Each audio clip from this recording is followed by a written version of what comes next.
మాజీ ప్రధాని పివి నరసింహారావు 104వ జయంతి వేడుకలను బ్రాహ్మణ సంఘాలు విశాఖ నగరంలో ఘనంగా నిర్వహించాయి. గవర్నర్ బంగ్లా వద్ద గల పివి విగ్రహానికి పూలమాలలు వేసి నివాళులు అర్పించిన నేతలు ఆయన దేశానికి అందించిన సేవలను ప్రస్తుతించారు. ఈ సందర్భంగా ప్రొఫెసర్ ప్రసన్న కుమార్, ద్రోణం రాజు శ్రీవాత్సవ తదితరులు మాట్లాడుతూ 1991లో దేశం ఆర్థికంగా క్లిష్ట పరిస్థితుల్లో ఉన్నప్పుడు పివి చేపట్టిన ఆర్థిక సంస్కరణలే నేటి అభివృద్ధికి పునాదులని పేర్కొన్నారు. ఏపీ ముఖ్యమంత్రిగాను ప్రధానిగాను ఆయన తన మార్కు పాలనతోనే ముందుకు సాగారని వెల్లడించారు. నేటి యువత పివి నరసింహారావును స్ఫూర్తిగా తీసుకోవాలని ఉద్బోధించారు. చాలా మంది తెలీదు, రొనాల్డ్ రేగన్ తోటి, మార్గరెట్ థాచర్ తోటి, ఫ్రాంక్లిన్ రూజ్వెల్ట్ తోటి గ్లోబల్ లీడర్స్ ఉన్నారు. ఆయన ఆంధ్రప్రదేశ్ ముఖ్యమంత్రి కాదు, భారతదేశ ప్రధానమంత్రి కాదు, ఆయన గ్లోబల్ లీడర్గా ప్రపంచ ఖ్యాతి సంపాదించుకున్నారు.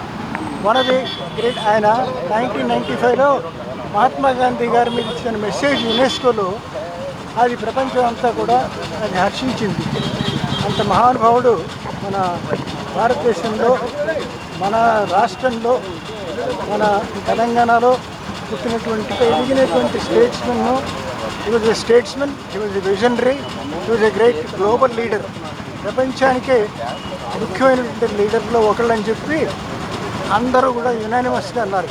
పివి గారి జయంతి సందర్భంగా ఆయనకి పూలమాలలు వేసి ఆయన విగ్రహానికి నివాళులు అర్పించడానికి వచ్చిన పెద్దలందరికీ ముందుగా ధన్యవాదాలు. పివి గారు ఆయన ఒక ఆర్థిక చాణక్యుడు. కష్టకాలంలో కూడా ఆయన ఎక్కడా కూడా జంకకుండా బొనక్కుండా ఈరోజు మన దేశాన్ని ముందుకు తీసుకెళ్లే విధంగా ఆర్థిక సంస్కరణలు చేసి మనకి సేవ్ చేశారు. మనం ఏదైతే ఈరోజు గ్లోబలైజ్డ్ వరల్డ్ అనుకుంటున్నామో ఆ పదానికి ఎవరికి అర్థం తెలియని రోజుల్లోనే ఆయన బీజం వేసి ఈరోజు ఎఫ్డిఐ ఇన్వెస్ట్మెంట్స్ ద్వారా అనేక బహుళజాతి కంపెనీలన్నీ ఇండియాలో ఇన్వెస్ట్మెంట్స్ పెట్టే విధంగా ఆయన చేశారు. ఖచ్చితంగా పివి గారి చరిత్ర ప్రతి ఒక్కరు చదవాలి, ముఖ్యంగా యంగ్స్టర్స్ చదవాలి. మనం చేసే పనిలో చిత్తశుద్ధి ఉండి కంప్లీట్గా ఫోకస్డ్గా చేస్తే ఒక హైట్స్కి వెళ్ళొచ్చు అని చెప్పేసి ఇలాంటి మహానుభావుల చరిత్ర తెలుసుకుంటే తెలుస్తుంది. ఖచ్చితంగా ఆయనకి నివాళులర్పించే అవకాశం మాకు రావడం నేను నిజంగా ధన్యుడిని అయ్యాను.